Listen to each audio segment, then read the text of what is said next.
Welcome back to Another World Audiobooks, cruising along here with the Gods of Mars and the Adventures of John Carter. Hope you're enjoying the book so far. I would love to hear from you if you want to get in touch. Go in the show notes. I got a bunch of links for you. Links all over the place, links galore. Or you can just always go to anotherworldaudiobooks.com. That is the clearinghouse for all the information about the podcast and stuff. So get in touch with me. I'd love to hear from you and just make it more of a conversation. So now, without further ado, let's get into it and give you the next chapter of the Gods of Mars. Chapter 10. The Prisoner Isle of Shador. In the outer gardens to which the god now escorted me, I found Zodar surrounded by a crowd of noble blacks. They were reviling and cursing him. The men slapped his face. The women spat upon him. When I appeared, they turned their attentions toward me. "Ah," cried one. "So this is the creature who overcame the great Zodar bare-handed.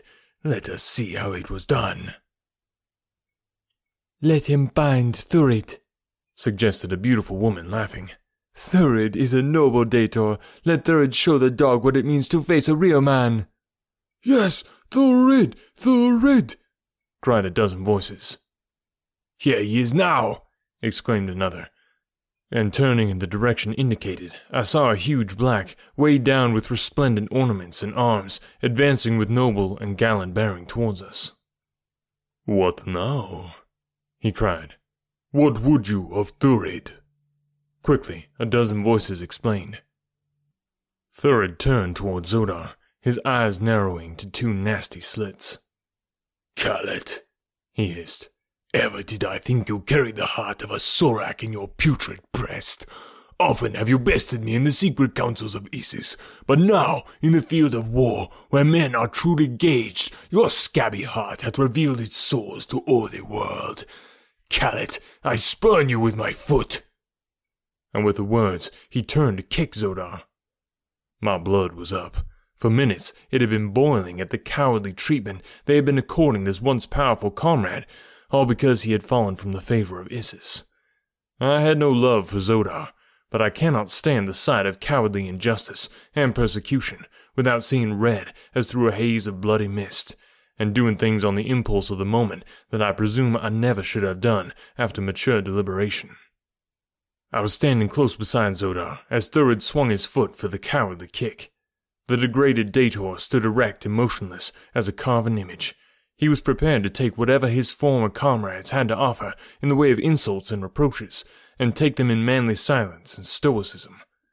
But as Thurid's foot swung, so did mine, and I caught him a painful blow upon the shin bone that saved Zodar from this added ignominy. For a moment there was tense silence. Then Thurid, with a roar of rage, sprang for my throat, just as Zodar had upon the deck of the cruiser. The results were identical. I ducked beneath his outstretched arms, and as he lunged past me, planted a terrific right on the side of his jaw. The big fellow spun around like a top, his knees gave beneath him, and he crumpled to the ground at my feet. The blacks gazed in astonishment, first at the still form of the proud Dator, lying there in the ruby dust of the pathway, then at me, as though they could not believe that such a thing could be. "You asked me to bind Thurid," I cried. "Behold!" And then I stooped beside the prostrate form, tore the harness from it, and bound the fellow's arms and legs securely. "As you have done to Zodar, now do you likewise to Thurid. Take him before Isis, bound in his own harness, that she may see with her own eyes that there be one among you now who is greater than the firstborn." "Who are you?" whispered the woman who had first suggested that I attempt to bind Thurid. "I am a citizen of two worlds, Captain John Carter of Virginia, Prince of the House of Tardos Moors, Jeddak of Helium.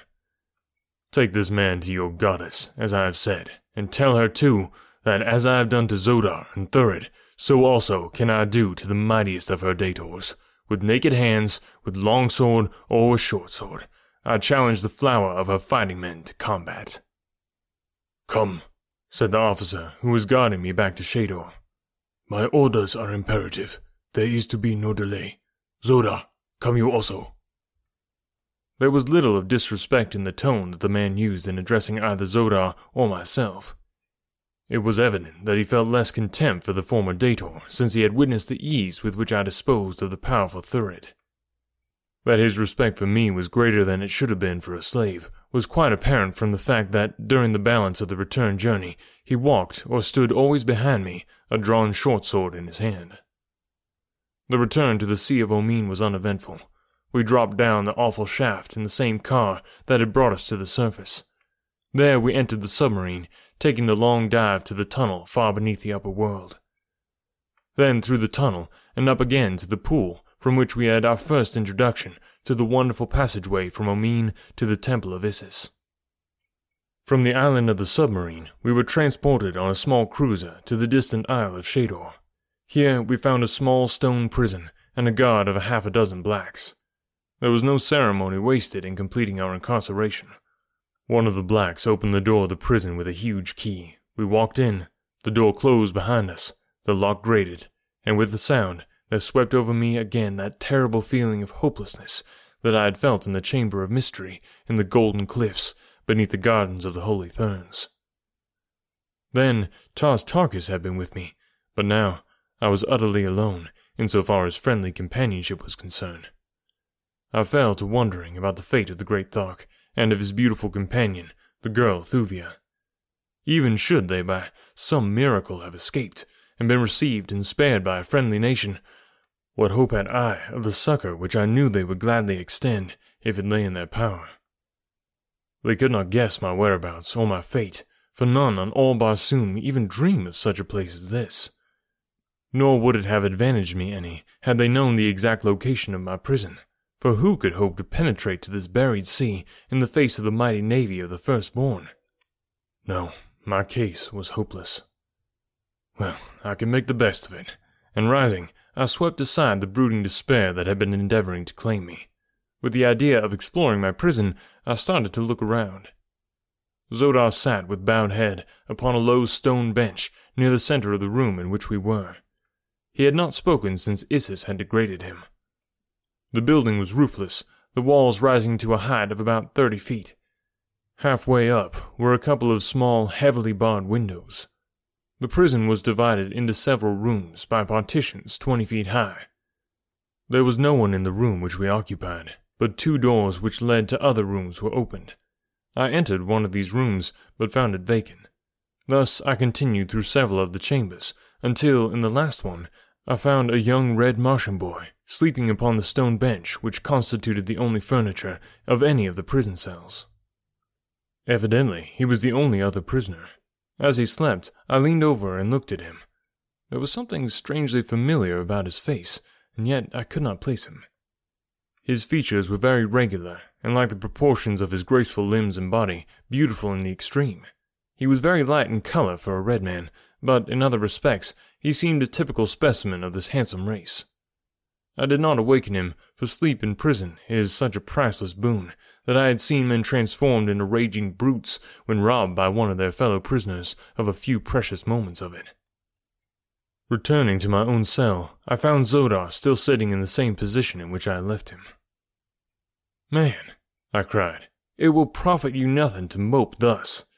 It were no disgrace to be bested by John Carter. You have seen that in the ease with which I accounted for Thurid. You knew it before when on the cruiser's deck you saw me slay 3 of your comrades." "I would that you had dispatched me at the same time," he said. Come, I cried. "There is hope yet. Neither of us is dead. We are great fighters. Why not win to freedom?" He looked at me in amazement. "You know not of what you speak," he replied. "Isis is omnipotent. Isis is omniscient. She hears now the words you speak. She knows the thoughts you think. It is sacrilege even to dream of breaking her commands." "Rot, Zodar," I ejaculated impatiently. He sprang to his feet in horror. "The curse of Isis will fall upon you," he cried. "In another instant you will be smitten down, writhing to your death in horrible agony." "Do you believe that, Zodar?" I asked. "Of course. Who would dare doubt?" "I doubt.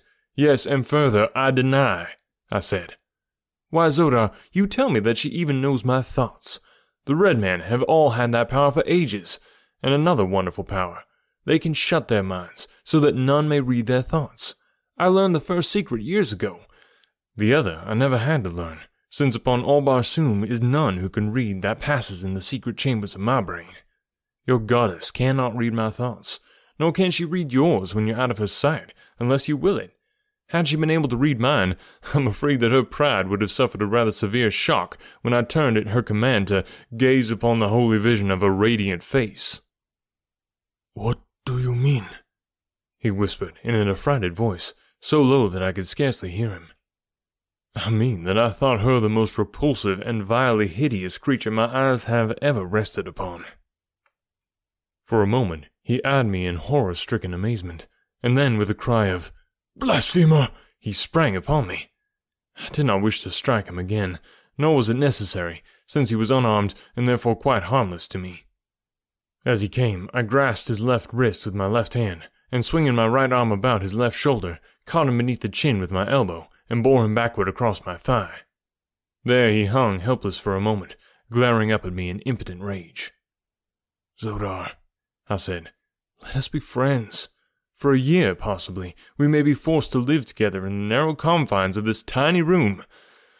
I am sorry to have offended you, but I could not dream that one who has suffered the cruel injustice of Isis still could believe her divine. I will say a few more words, Zodar, with no intent to wound your feelings further, but rather that you may give thought to the fact that while we live, we are still more the arbiters of our own fate than is any god. Isis, you see, has not struck me dead, nor is she rescuing her faithful Zodar from the clutches of the unbeliever who defamed her fair beauty. No, Zodar, your Isis is a mortal old woman, once out of her clutches, and she cannot harm you.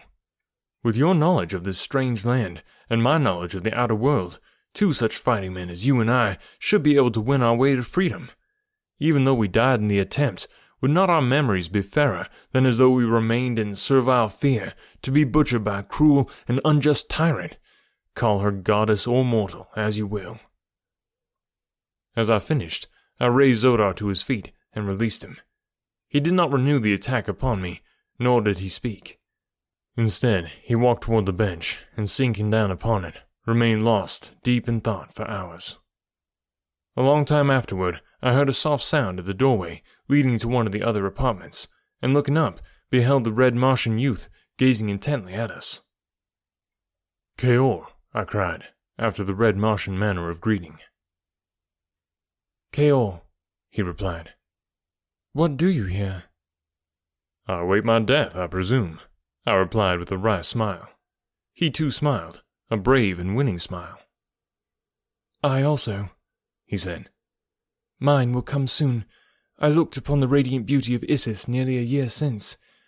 It has always been a source of keen wonder to me that I did not drop dead at the first sight of that hideous countenance. And her belly! By my first ancestor, but never was there so grotesque a figure in all the universe. That they should call such a one a goddess of life eternal, goddess of death, mother of the nearer moon, and 50 other equally impossible titles, is quite beyond me." "How came you here?" I asked. "It is very simple. I was flying a one-man air scout far to the south when the brilliant idea occurred to me that I should like to search for the lost Sea of Chorus, which tradition places near to the South Pole. I must have inherited from my father a wild lust for adventure, as well as a hollow where my bump of reverence should be. I had reached the area of eternal ice when my port propeller jammed, and I dropped to the ground to make repairs.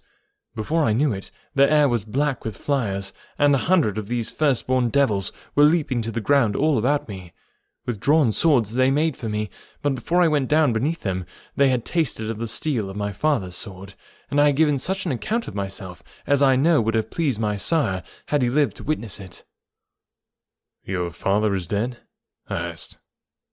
"He died before the shell broke to let me step out into a world that has been very good to me. But for the sorrow that I never had the honor to know my father, I have been very happy. My only sorrow now is that my mother must mourn me as she has for 10 long years mourned my father." "Who was your father?" I asked. He was about to reply when the outer door of the prison opened, and a burly guard entered and ordered him to his own quarters for the night, locking the door after him as he passed through into the further chamber. "It is Isis's wish that you two be confined in the same room," said the guard when he had returned to our cell. "This cowardly slave of a slave is to serve you well," he said to me, indicating Shador with a wave of his hand. "If he does not, you are to beat him into submission. It is Isis's wish that you heap upon him every indignity and degradation of which you can conceive." With these words he left us. Shador still sat with his face buried in his hands. I walked to his side and placed my hand upon his shoulder. "Shador," I said, "you have heard the commands of Isis, but you need not fear that I shall attempt to put them into execution. You are a brave man, Shador. It is your own affair if you wish to be persecuted and humiliated. But were I you, I should assert my manhood and defy my enemies." "I have been thinking very hard, John Carter," he said, "of all the new ideas you gave me a few hours since. Little by little, I have been piecing together the things you said, which sounded blasphemous to me, then, with the things that I have seen in my past life, and dared not even think about for fear of bringing down upon me the wrath of Isis. I believe now that she is a fraud, no more divine than you or I. More, I am willing to concede that the firstborn are no holier than the holy Therns, nor the holy Therns more holy than the red men. The whole fabric of our religion is based on superstitious belief in lies that have been foisted upon us for ages by those directly above us, to whose personal profit and aggrandizement it was to have us continue to believe as they wished us to believe. I am ready to cast off the ties that have bound me. I am ready to defy Isis herself. But what will it avail us? Be the firstborn gods or mortals, they are a powerful race, and we are as fast in their clutches as though we were already dead. There is no escape." "I have escaped from bad plights in the past, my friend," I replied. "Nor while life is in me shall I despair of escaping from the Isle of Shador and the Sea of Omin." "But we cannot escape even from the four walls of our prison," urged Shador. "Test this flint-like surface," he cried, smiting the solid rock that confined us. "And look upon this polished surface. None could cling to it to reach the top." I smiled. "That is the least of our troubles, Shador," I replied. "I will guarantee to scale the wall and take you with me, if you will help with your knowledge of the customs here to appoint the best time for the attempt, and guide me to the shaft that lets from the dome of this abysmal sea to the light of God's pure air above."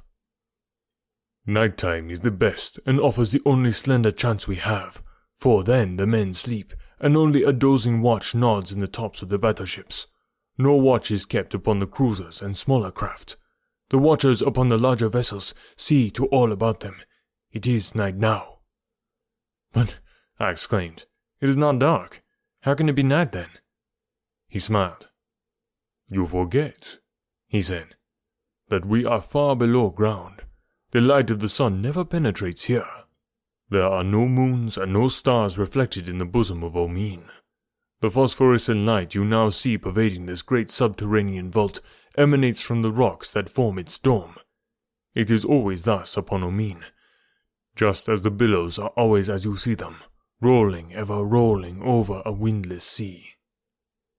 At the appointed hour of night upon the world above, the men whose duties hold them here sleep, but the light is ever the same." "It will make escape more difficult," I said, and then I shrugged my shoulders. For what, pray, is the pleasure of doing an easy thing? "Let us sleep on it tonight," said Shador. "A plan may come with our waking."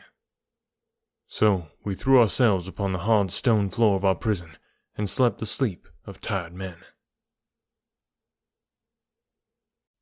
Remember, guys, we've got tons of episodes in the backlist. We're over 250, I think, at this point, so go check those out if you need more stuff to listen to. I'd love it if you could check out the backlist episodes there and share the podcast. Thank you to our amazing sponsors of the podcast. Thank you to everyone who signed up to be a patron. You can do that at anotherworldaudiobooks.com. Just click on support the podcast, and you get some awesome perks for signing up. So check it out if you like the podcast and want it to keep going. That is the best way to make sure that happens. Thanks again for listening, and we'll catch you next week.